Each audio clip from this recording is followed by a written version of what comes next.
Hello, good evening, and welcome. This is the Dadless Soul Sessions. My name is Jim Colson. Hope you're doing okay. A fun-packed and massive show is what we had planned, right? Okay, this is what was meant to come up today, 8:30 in just a minute. You've got Glen Oliver, who's here with his health and mindset clinic. You've also got Dan Lasole, our dear leader. He's going to be here with an update on the latest Dadless Soul developments. Then 8:50, Alex Walter and his conflict management clinic. Let's come back to that in a second. And at 9 o'clock, you have definitely got author James MacDonald. He'll be here talking about how you can support your partner and look after your mental health during pregnancy. That's a big one for new dads. Maybe people will have some advice on that they want to share as well. However, I have reached, news has reached me that Alex is stuck in traffic. Yes, Dr. Alex. He would normally be here dispensing his conflict management advice. Unfortunately, he's in a traffic jam. There's been problems on the road. He's not managed to get home yet, so he can't do it. I believe we have live pictures.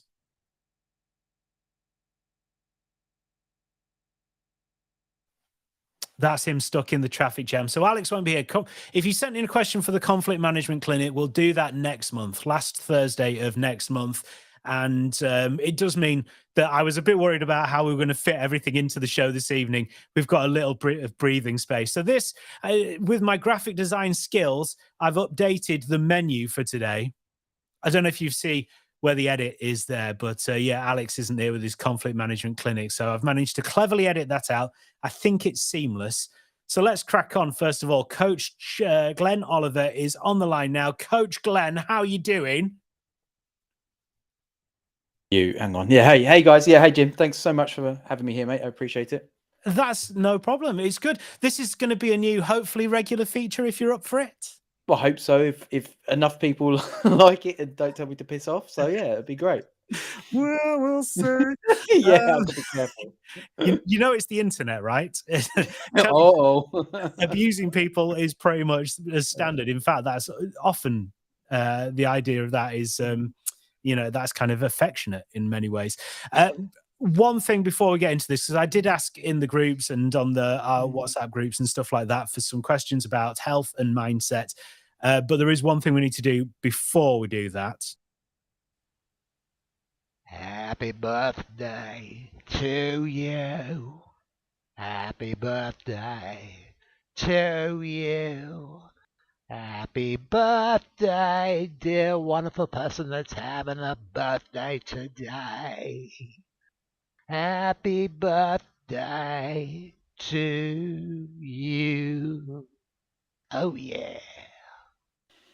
Faintly sinister, right? Happy birthday, Glen. Thank you. Yeah, thank you. 43 today. It feels a bit weird to say it still, but it is what it is, right? Yeah, exactly. Can't do anything about it. Age is just a number. Let's give you a round of applause. There we go. Hey! Big round of applause for you. Spent a fortune on the sound effects, so I better appreciate them.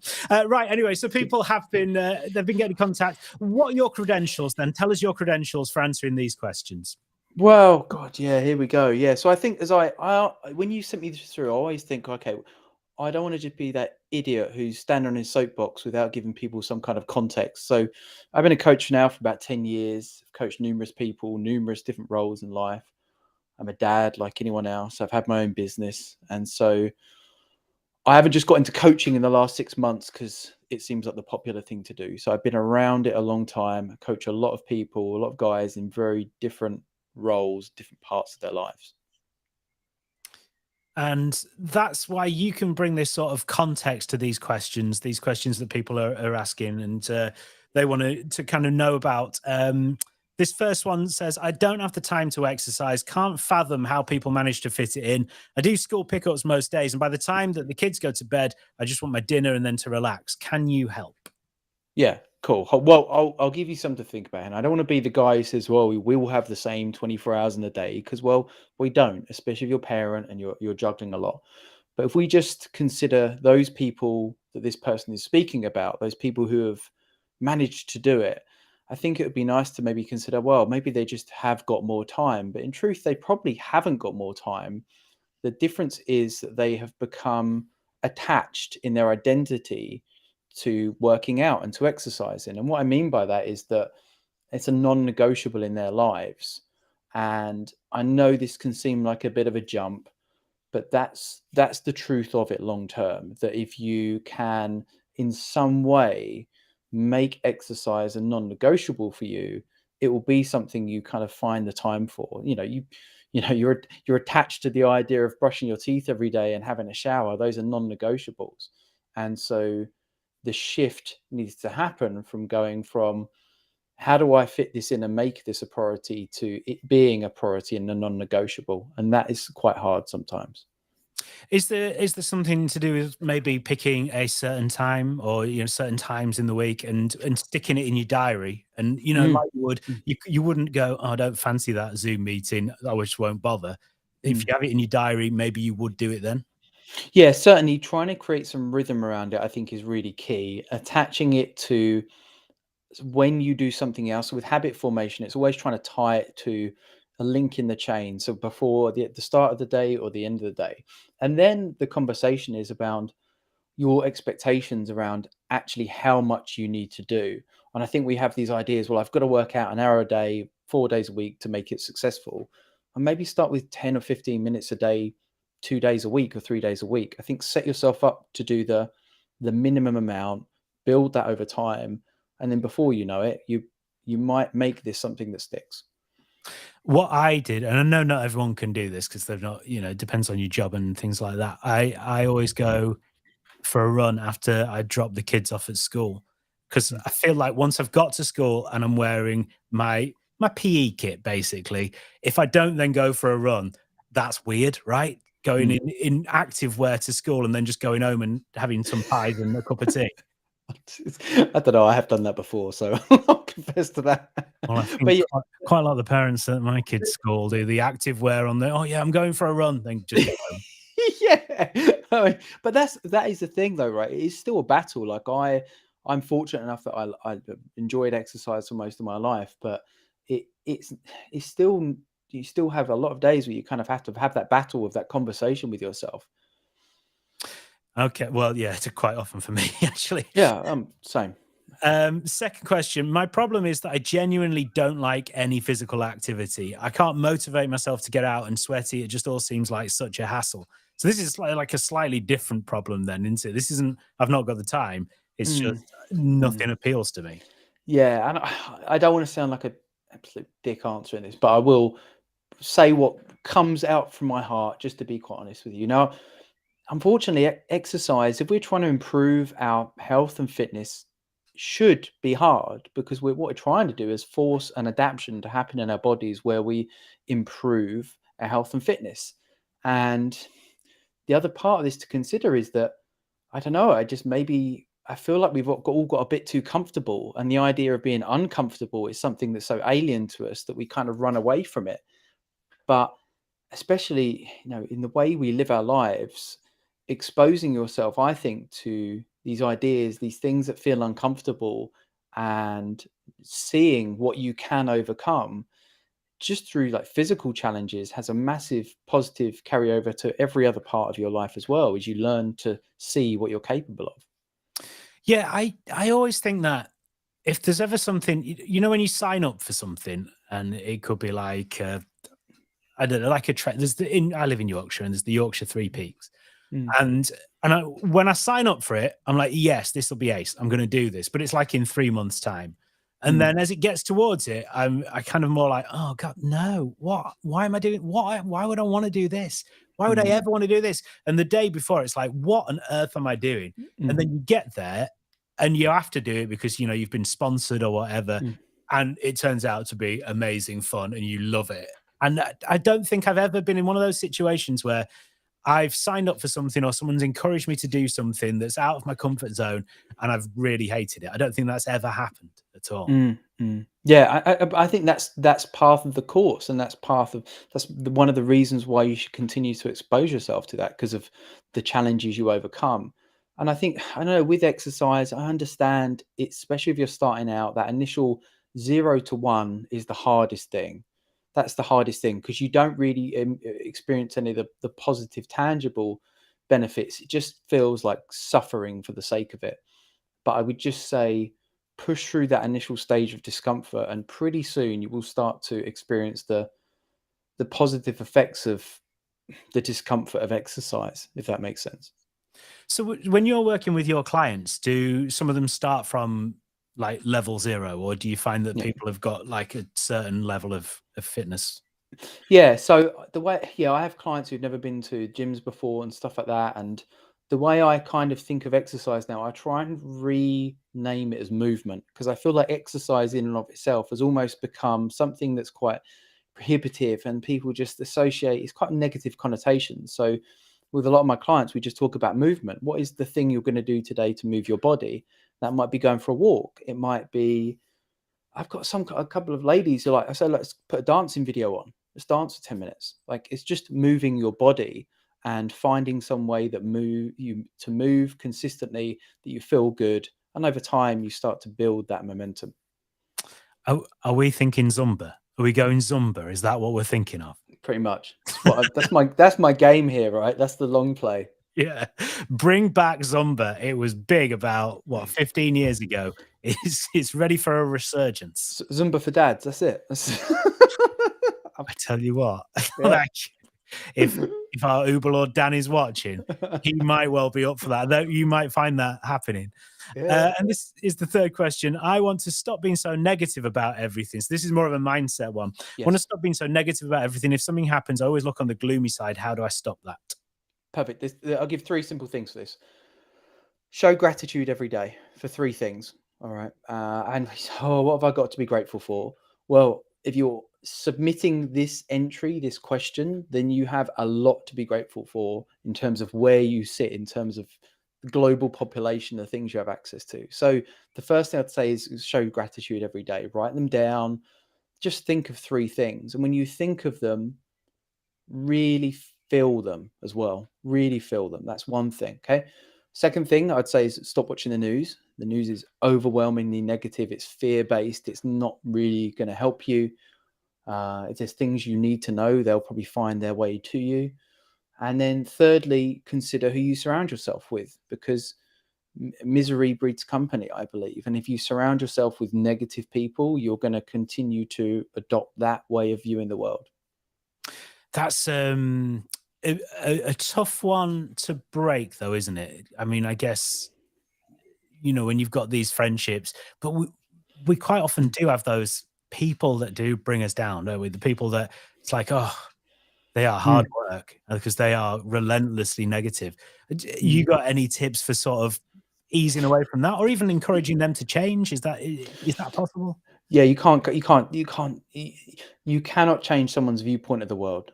I almost think that's like, unless they're kind of experiencing some resistance to the fact that they want to change, and then you can start to have that conversation. But I find that most people in that way of thinking, you can't have that conversation. So sounds really brutal. If you don't have to have them in your life, then why are they there? But with work colleagues and stuff like that, I think you've just got to create boundaries around the conversations that you need to have to make the relationship functional, but understand that, what you need to protect most of all is your own energy, if that's even a thing.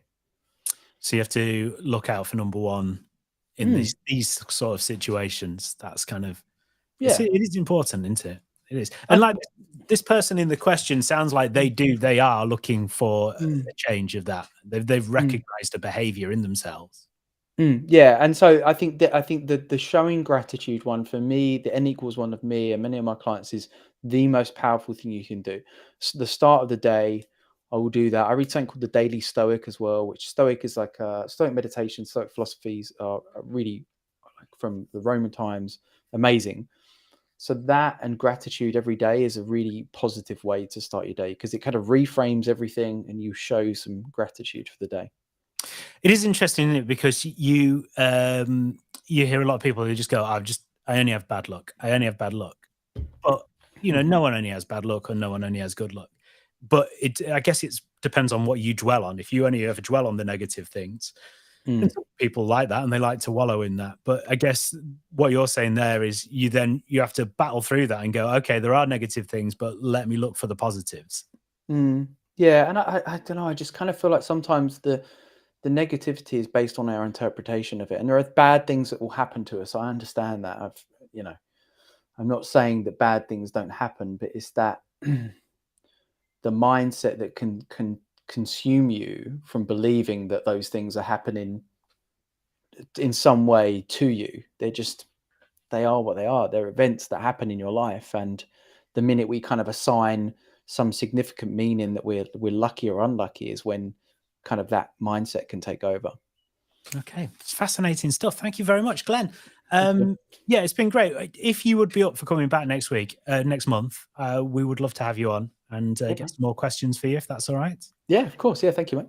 Brilliant. Thank you so much. I really appreciate it. That is Coach Glen Oliver. To give him his full name, you have to say the coach before it. Otherwise, you get sued, apparently. Let's just check if Alex is going to manage to make it or if he's still stuck in that traffic jam. Yeah, sad news. Still stuck in the traffic jam. So Alex will not be here this month with his conflict management clinic. I will ask him the questions that came in for this month, next month. I mean, if you want problem with, if you've got a conflict management issue, a month is quite a long time to wait. But what I will do is I will put them to him at the very next opportunity and find out more about that. Now, we're going to be talking to Dan. I recorded this yesterday. Dan Flanagan, the Uberlord of Dadless Soul. He's going to be on in just a little bit. He'll be talking about what everyone in Worthing's up to this weekend.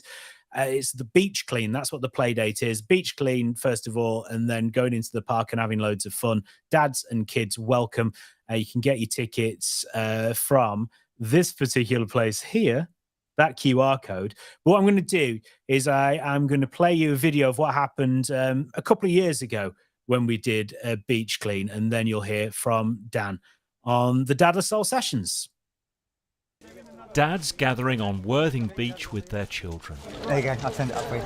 Today the activity is a silent disco combined with a beach clean, a chance for fathers to socialise and enjoy time with their little ones. I'm a new dad, he's only just turned 1. I work up in London. It usually means at least 12 to 14 hours a day away from the house during the week. It can be a little bit isolating doing parenting on your own a lot of the time. So I've always found when we get together, it's just brilliant. The club was set up by a local dad who was sick of the guilt of not knowing what to do with his son at weekends when he wasn't working.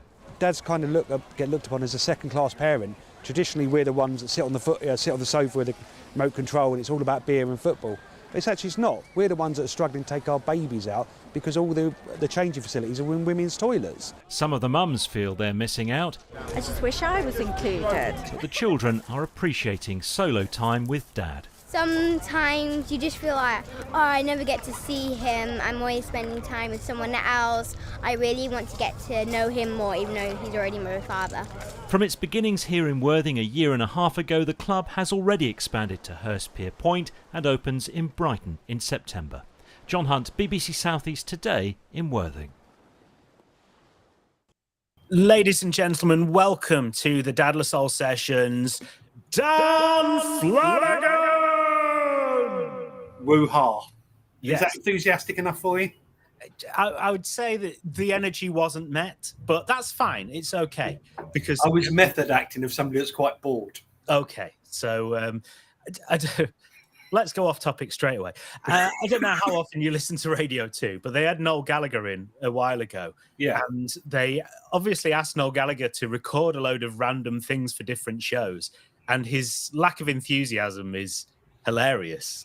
I bet they do it with all the stars, and a lot of them are kind of like, oh right, okay, we need to do this. I need to make sure I do this so I keep them happy.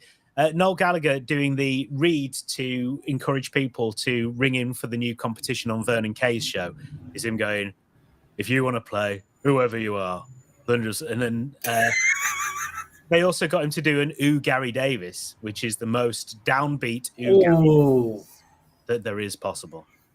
To be honest, Radio 2 have lost a listener since Ken left. Oh, really? Yeah, I now listen to Ken for 3 hours and then go and listen to the day before's show. And that's my working day because I don't feel comfortable sharing my day with anybody else. Well, that's dedication. I would listen, but he's gone to a radio group that sacked me 3 times in my career, so I refuse to listen to their radio stations. Is there an intervention coming? Do I feel some bitterness here? There's loads of bitterness. They're not the greatest, are they? There's a really good radio podcast called Crunch and Roll, and a couple of my mates run it. And they've got a load of different people from radio talking about their careers. And a lot of them just go, well, you just can't hang on to these things. You can't be bitter about it. It's radio. That's what happens. But I am bitter. And I am hanging on to it. That's probably what's giving you gout. Yeah, it might be that. Thanks for bringing that up. Oh, was that off air? Sorry, Yeah, off record. Doesn't matter. I'd have probably Jim's got gout. I'd have whinged about it anyway. 2 years after my first bout of gout, it's back with a vengeance. And interestingly, they say, you know, people go, oh, have you been drinking too much port? But I spoke to someone who said they were an expert in it, and he said, no, it's not really to do with diet. It's just because that's what happens when you're a man in your 40s. And a pirate that's not... Oh, that's scurvy, isn't it? You probably got scurvy as well. Yeah, I've probably got scurvy. Why not get the full... I was smallpox if someone wants to give me that as well. I'll just get Victorian diseases. And, I mean, there's an idea for a podcast, right?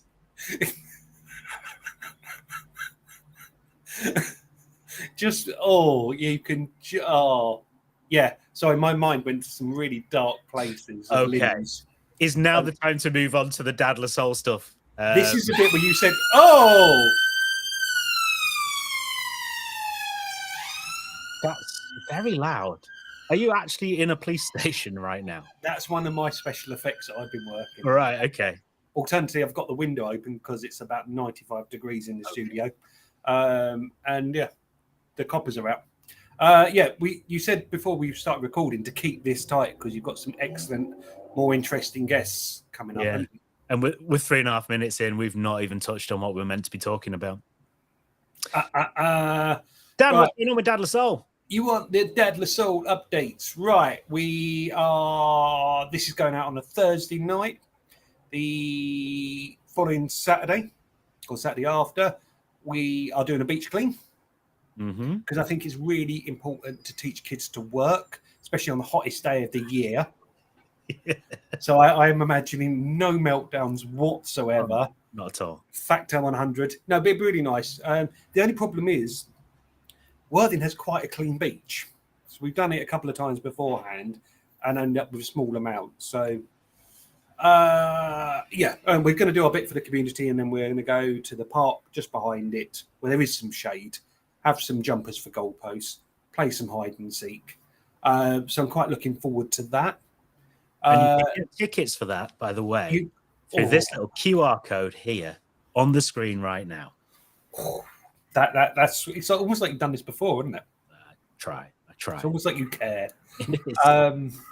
The other news is that we're taking part in the Baton of Hope. So for those guys that are listening, haven't heard of it, Baton of Hope is the largest torch parade since the Olympic torch, probably 12 years ago. And it's to recognise and build awareness for suicide prevention. So it's going right the way down the country. And then on the 5th of July, it lands in Brighton. So what we're doing is we are changing our general play dates to a Wednesday after school to coincide. And we're breaking all the rules. Mums are going to be allowed into this. This is dramatic. Yeah, I know. That was my best dramatic noise. That was that I felt for that. Thank you. It's going to be brilliant. So it's at Plus X again. It's 3 till 5. We've got a DJ. We've got Kim Slade, who's a lovely singer-songwriter. He's going to be getting us all in a few choruses of some hopeful songs. We've got some quite a nice idea, I think, where we're going to get the assaulted families to create postcards that they can send themselves if they're feeling sad. Because suicide is a very tricky conversation to have anyway, let alone with young people and kids. So not we're going to dress it up, but yeah, there's some gentle messaging that we need to do. So I'm really, really looking forward to that. I think hopefully if the schedules work out, You're going to have Rose and Sam, who are the organisers of the Brighton leg, and we're going to do a special one of these to highlight, because there's so much going on throughout the city over the next couple of weeks.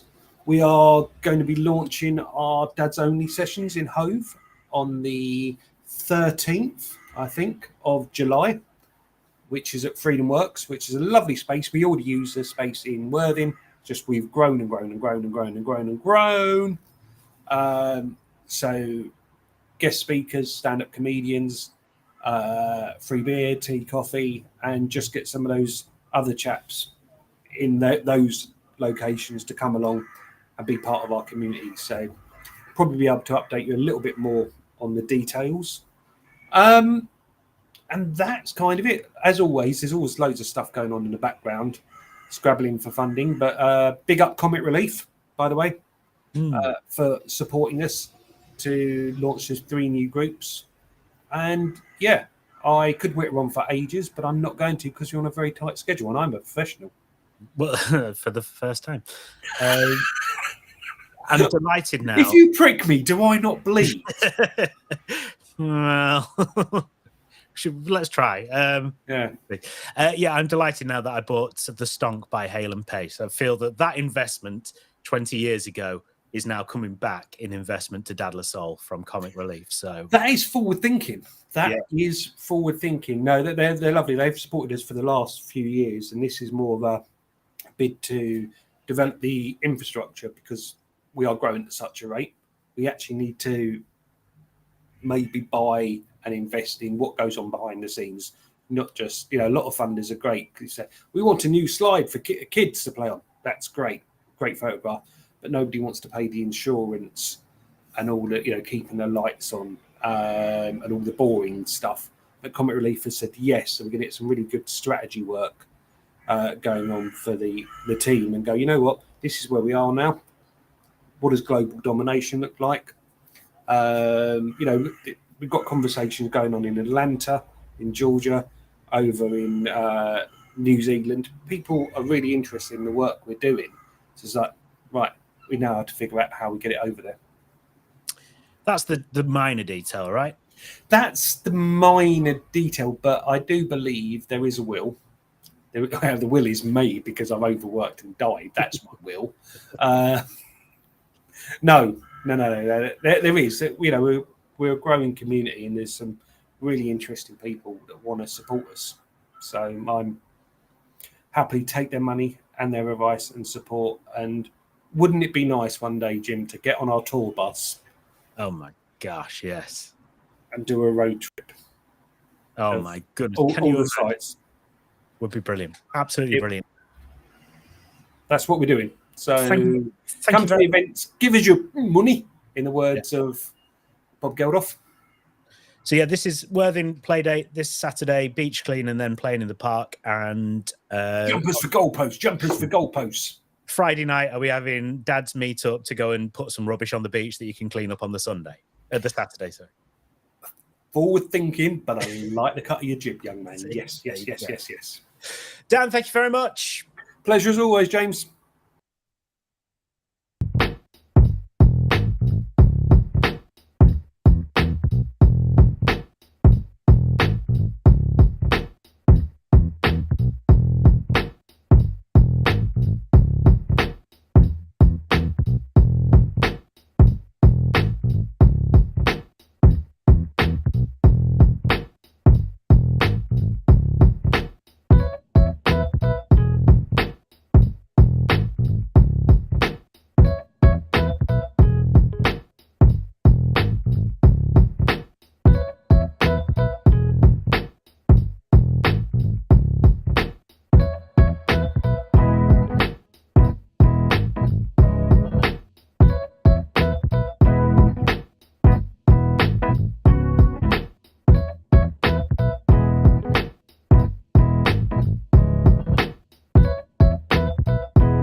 So there you go. That is a little video of the many things that we do. One of the things that Dan meant to mention but forgot because he had loads of other stuff to mention, and we had a lot of random talking about other stuff to do as well, was the 17th of June is going to be the June play date in Worthing. It's normally the last Saturday of the month.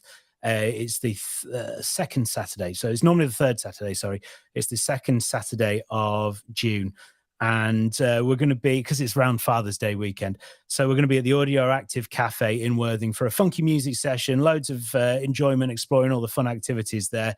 You can get your tickets for that right now. In fact, you can get them at the same place as you get your tickets for this Saturday's event in Worthing, which is the Beach Clean, by using this QR code that I have managed to put up there. It's exciting, isn't it? That is, I mean, I am using technology to its absolute fullest.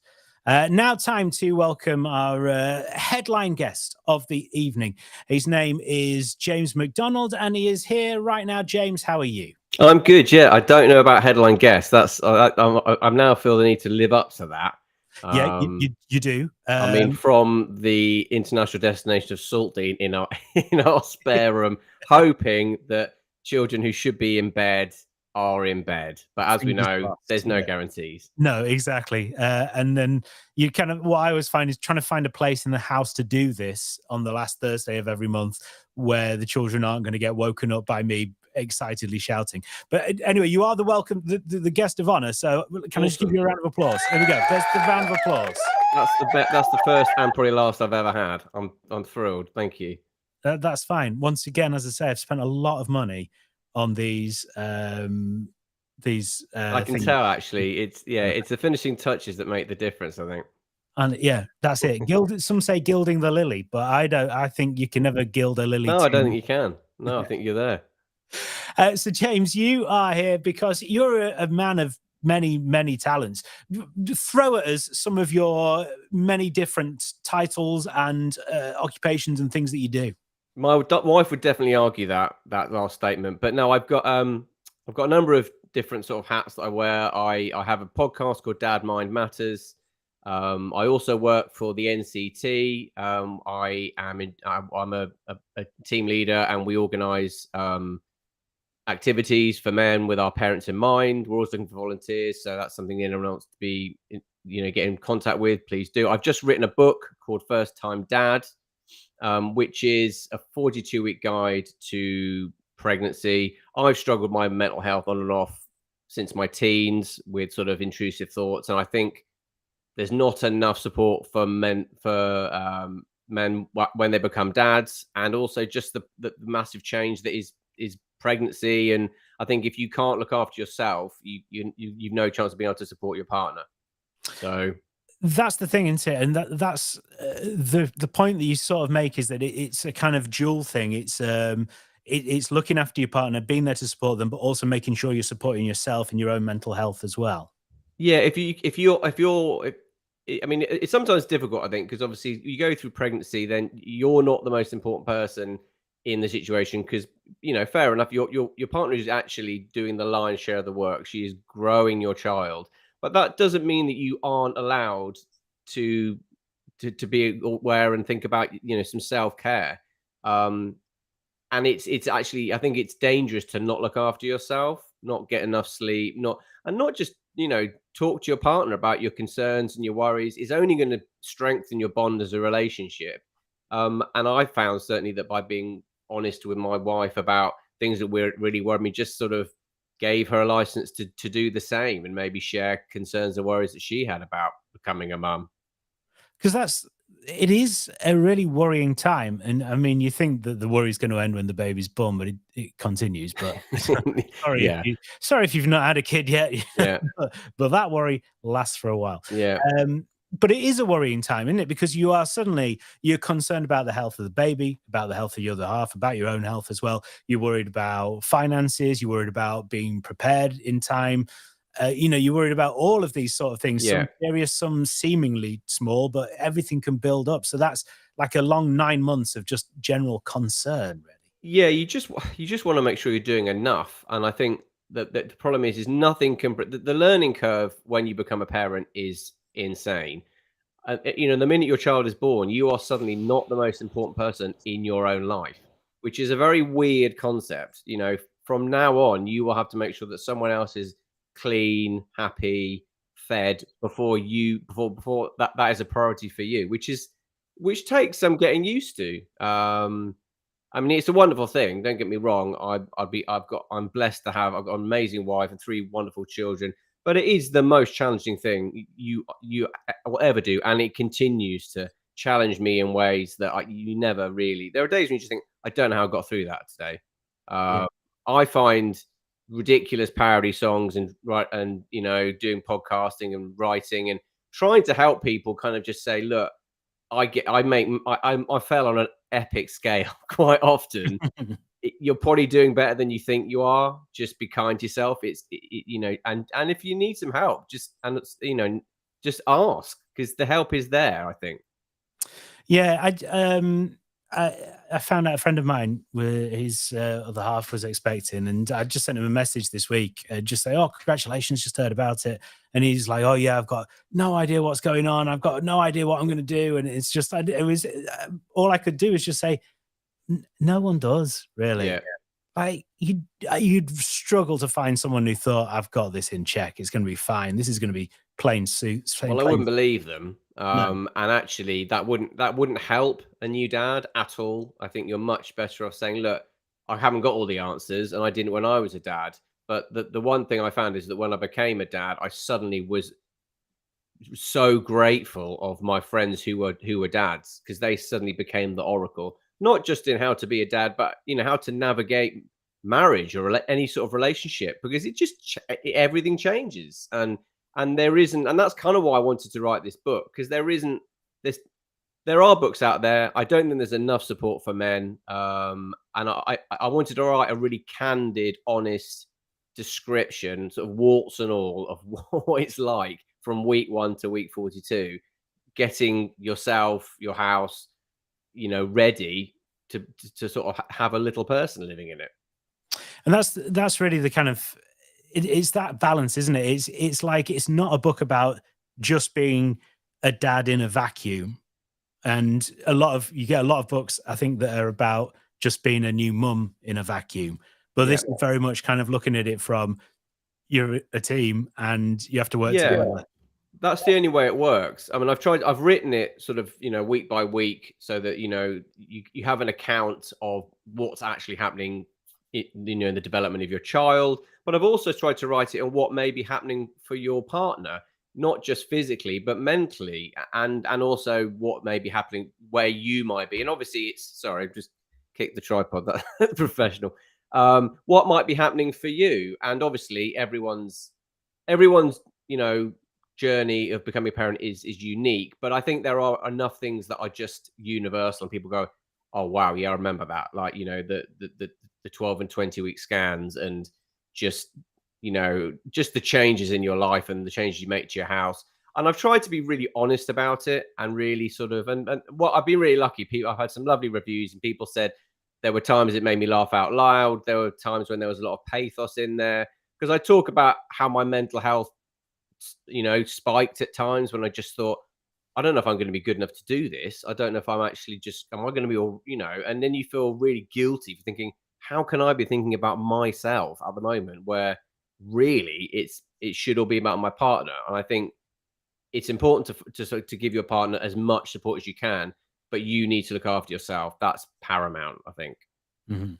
So your mental health, had it been an issue sort of way before you were a dad? Yeah, I mean, I've always had. I did a CBT course. I was referred to a CBT course by my GP. I've always had I've always remember being a very anxious child and teenager, and I've always been a bit of a checker. Like, I worry about checking the doors and leaving the house, and what I didn't realize was intrusive thoughts. I get I got diagnosed following that CBT course of having what's called pure O, which is a form of OCD, and how it manifests itself is through intrusive thoughts.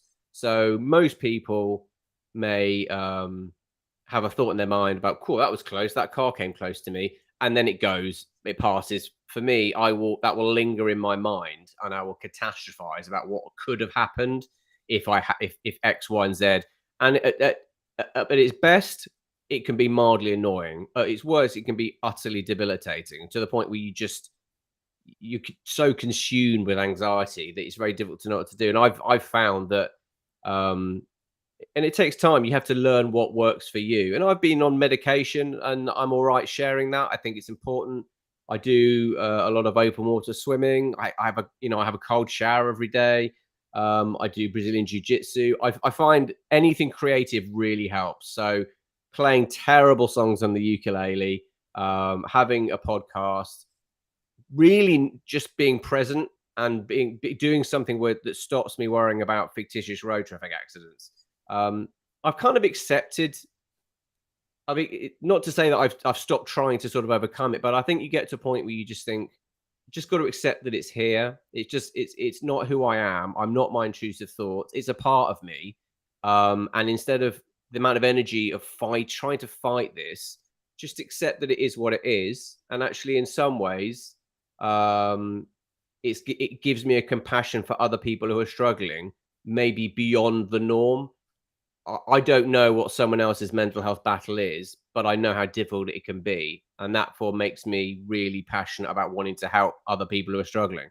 So that's like, it's that extra level of empathy, I guess, isn't it? Because you kind of know, even though you don't know exactly what's happening, you know what it's like to absolutely have that. How did becoming a dad, or finding out you were going to be a dad, how did that affect your mental health?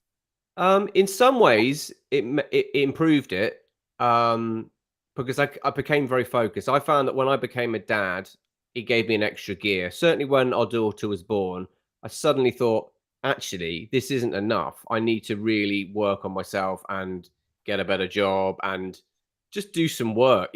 I think the love you have for your child is so overwhelming. It's kind of when becoming a dad is when I actually suddenly kind of really understood the concept of unconditional love. I mean, you would literally do anything for your children. And I'm not being overly dramatic. I think most parents would go, yeah, I would do whatever I have to do. Where I found it challenged my mental health was just the fatigue. I'm always more anxious, and my intrusive thoughts are more evident when I'm tired. And the problem is that you're, as a parent, you're going to be tired in ways that you don't realize. I remember the first week I remember feeling so tired. I thought, am I okay to drive? I feel like I shouldn't be driving. Or luckily, my job, I don't operate heavy machinery, but I just thought, I'm so tired that I actually feel quite delirious. And I think that's just parents feel that. But the problem with that is that when you're tired, it's like, that I'm more anxious. I'm checking stuff more. And so, but I think like everything you get as a parent, you learn to kind of just you learn to do the 30% more work on 30% less energy. I think you just evolve over time, because you haven't got a choice. Yeah. And you buy more tea and coffee. Yes, I am. My bloodstream is definitely 50% latte, I think, at least. Now you have mentioned that one of your coping mechanisms is creating terrible ukulele songs. Now, yes, I did catch some of this on your live stream that you did this morning. Yeah, I'm sorry. I've not. I have mentioned it shamelessly about 2 or 3 times. You're like, I'm just not going to get away with him not playing a terrible song. In fairness, it's about 30 seconds long. I'm really excited about it. I'm genuinely. Please don't be. About it. No, this is the big moment. This is the big moment. Yeah, don't build it up. That's the key to a happy life, is lowering your expectations. So if you kind of think of sort of a Tuesday, a rainy Tuesday afternoon in January, with your feet maybe in a bowl of mushy peas, that's a good starting point. Maybe this is a parody song, and I promise it is. There's no second or third verse. So if you're starting to think this is going on a bit, of the Proclaimers' 500 Miles. It's basically a bit of a take on how I think it is being a parent. When you're a parent, Well, you know there's gonna be an endless list of jobs to do. You'll try washing with soap or bleach or lava, but your hands will always smell of someone's poo. And when I've done 500 jobs, it just gets replaced with 500 more. I wanna be a man who gets to sleep in his own bed, not someone else's floor. I'm exhausted, but apparently not as tired as my wife. I'm exhausted, but I wouldn't change a thing about my life. That is magnificent. I think magnificent is generous. I will take that. Loved it. Absolutely loved it. Thank you. I'm gonna say now, any other guest that comes on here, no matter how serious the topic, no matter how serious the subject that we're talking about, halfway through they're gonna have to stop and do a parody song on the ukulele. I think, yeah, anyone who's following me is thinking, yeah, thanks for that. That's great. I think you have to do. Do you know what I do? I do a dad's what I call a dad's daily live stream on my Facebook page every day, and every day, like I did just then, I stumble through a song badly, but I think that's a really good thing to do because you realize that A, no one really cares, and and realize it doesn't do you any harm. If anything, and I think that's half the reason I'm slightly segueing, and but I think sometimes you've just got to be prepared to be not very good at something in order. You've got to go, it's like everyone wants to write the perfect book or the perfect song. They just don't want to write 100 crap ones first. And I think if you can have the courage, and I sometimes are awful. Sometimes it's just bad and I make a mistake, but you can start again and no one cares. And if anything, it just makes your story much more interesting. Because if you literally tried something and were awesome, where's the Rocky films would never have been as good as if you just won every fight in the first 5 minutes. Yeah, exactly. I want my money back. Yeah, it's just really good. Like, yeah, I mean, it's not like the Beatles just went straight into Strawberry Fields Forever, is it? They had a run up to it, and there were years, those Hamburg years, they wouldn't have been the big band that they were now. But no. That's the thing. You have to try these things, and I get that as well. Part of a morning routine as well, to kind of get up, do something creative. That's a great way of inspiring yourself to just get ready for the day, setting you up for the day, because it can be, as you say, with that abject tiredness of parenthood, it can be a very slow start to the day otherwise, can't it? Yeah, and I think also you always get more out of it. I think, and actually, because a lot of people go, I don't want to do things because I'll get trolled or do you know what? I think out of probably, it literally is 1 in 100. And what I've often found is if I do get the odd mean comment, it inspires other people to go, come on, mate. He's not doing anything of any harm. You don't actually have to defend yourself, because you'll find that other people go, he's just trying to do something nice for other people. What's your problem? But even you just realize, actually, it really doesn't affect me. And you also, I think, don't underestimate how you liking someone's page, or you saying, mate, I watched that and it made me laugh, or I appreciate you doing it. I sing happy birthday every day. You don't know who's watching, and you also don't know who needs to hear that. You don't know you don't know how dark someone might be in a place thinking, I'm in a really dark place. I'm scared. And you need something silly, or just someone else reaches out. I think that's the thing. People go, well, the problem's so enormous. Where do I even start? Just start. That's it. Yeah, take that first step, because otherwise you won't get closer to it. But the first step is the most difficult thing to do, is to take that first step. And kind of talking about that with Glenn earlier about fitness and well-being, and taking the first step to doing some exercise. And the first bit is tough, but you're on the road. Then you're going. You've started off. You've started your journey. Yeah, and you'll also meet other people. I mean, I do Brazilian Jiu-Jitsu, and I've been doing it for 8 years, and I've got quite used to getting beaten up by 12-year-olds, which is a 46-year-old man. You have to leave your ego at the door. I've been doing it for 6 years, and I'm probably pretty average. I also teach the kids classes, but you're just competing against you. And actually, there's something so good for doing something. And I think any sport or fitness that's humbling is very good, because it just puts your ego in a box. But actually, it humbles you, and that's a good thing. And you don't know who you might be inspiring by trying to do something. You know, then it's someone who wants to also get fit, or someone else who also wants to do something creative or write a book, or I don't know, just work on themselves. They might think, do you know what? So and so's doing it, and he's got less time with me, less resources, less whatever. There's no reason. So you can make a difference. You generally can, much more than you realize, I think. And there's all this sort of ties in the sort of stuff that you do, and the NCT thing, I guess, really ties into the book that you've written as well. What sort of things do you do? So you work with men, like soon to be dads, I guess. Yeah, I've just started working with the NCT. I started in December, and it's a new pilot scheme that that I think they've actually from a lot of the feedback, because obviously I remember going on an NCT course with our daughter, and it's most people's understanding of the NCT is it's prenatal classes you normally go to 10 weeks before your due date. But I think they highlighted that there isn't support for men. There isn't, and men need support. Okay, we're not actually giving birth, but a lot of men experience a lot of trauma watching your the whole concept of childbirth. I mean, I was very proud of myself. I only managed to faint nearly on 1 out of 3. My wife has never let me live it down, which is fair enough.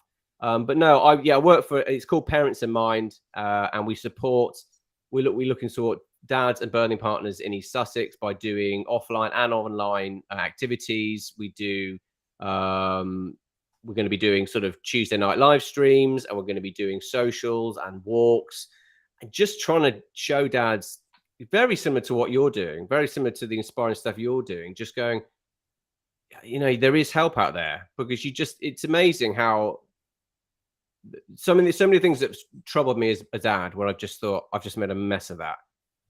Another dad having the kindness to go, do you know what, mate? It wasn't that bad. Actually, I think you've been really hard on yourself, but you need to kind of be in an environment, whether that can be online or offline. And that's what we're trying to do. We're trying to develop that.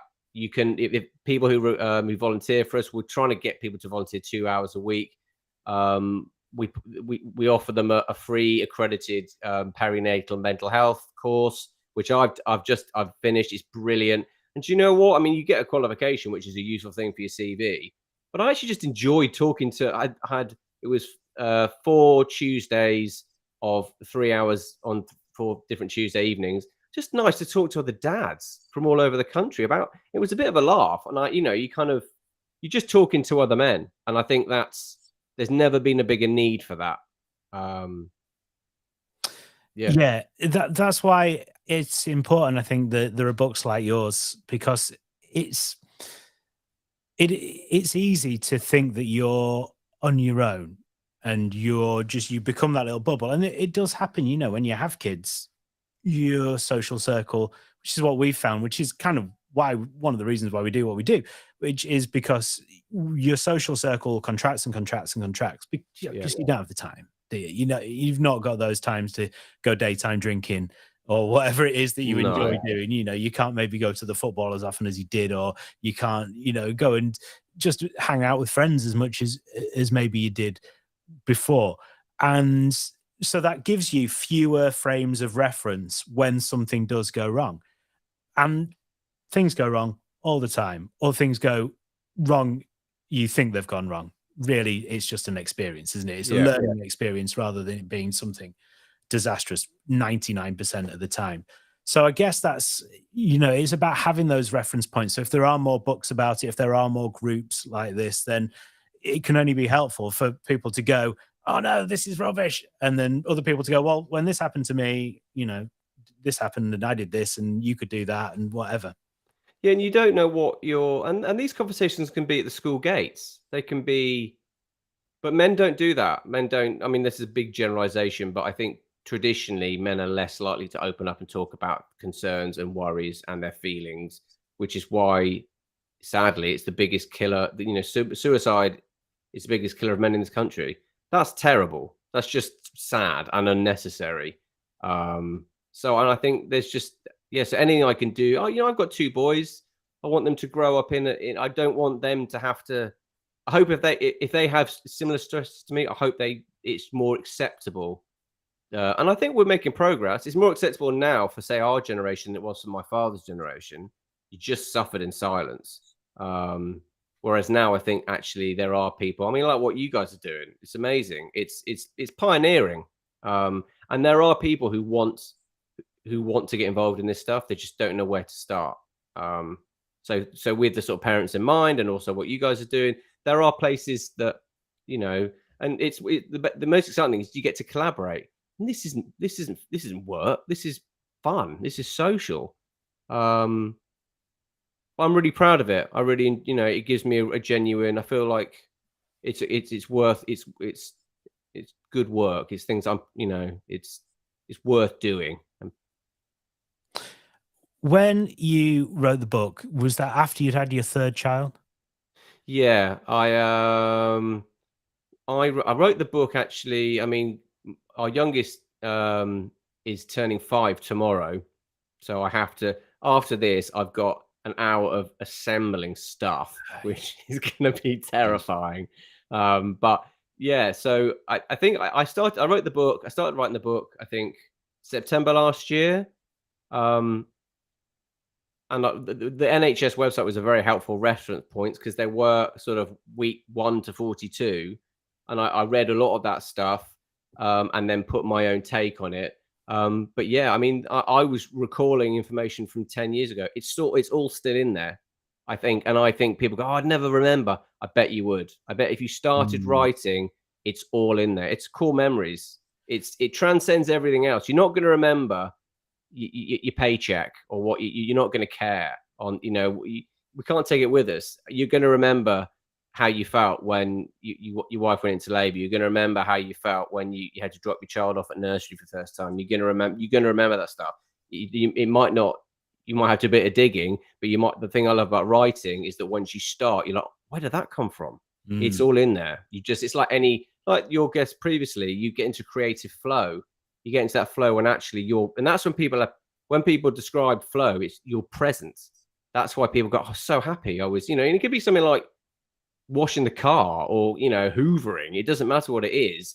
You're like, I was so engaged in that activity that I wasn't worrying about the far past or the future. I was just present.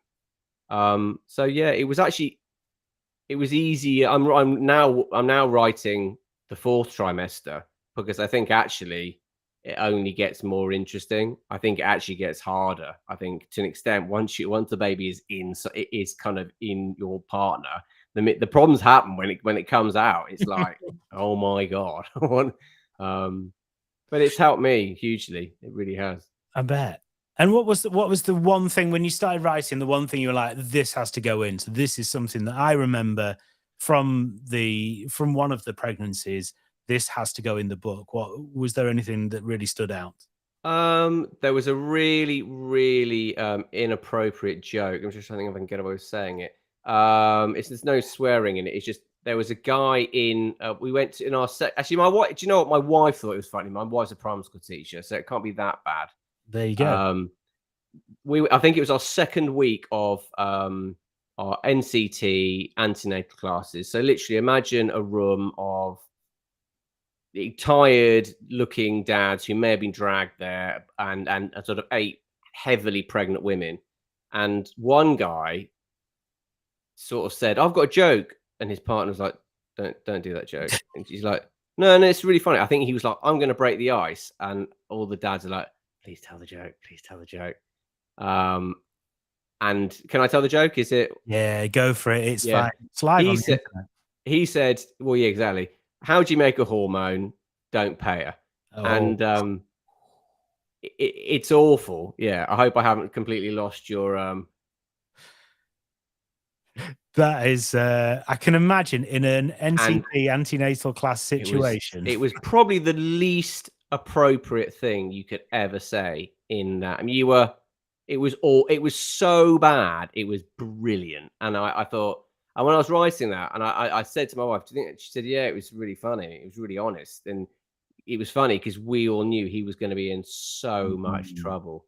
Yeah, I doubt she's ever forgiven him for that. Because that's one of those situations. Those antenatal classes are, it's like you're auditioning for Baby Friends, right? You know, it's like you going, are we gonna be hanging out with these people for the next 18 years as our kids grow up together? Who are we going to pick as the friends? Annoyingly for us, when we went to ours, it was in the sort of next town over, and 4 of the couples all lived on the same street, knew each other anyway, and so we never got a look in with anyone else. No, I did make some good male friends, and my wife made some really good female friends. I think it's something that's really useful for the mums, because I think, and I never really understood this until I actually like watched a labour, and I've never been more proud or in awe or in love with my partner than that moment, because I was like, I don't know how you're doing this. You look at something the size of a melon being pushed out of something that's not the size of a melon, and you just have massive, and it's literally like the room at the afterwards looks like a scene from Kill Bill. I mean, it's kind of like, I've never been more proud or impressed with another human being than that moment. Yeah.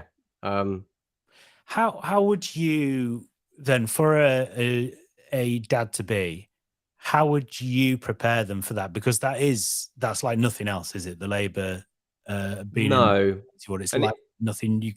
It's difficult to know how you'd steel yourself for it.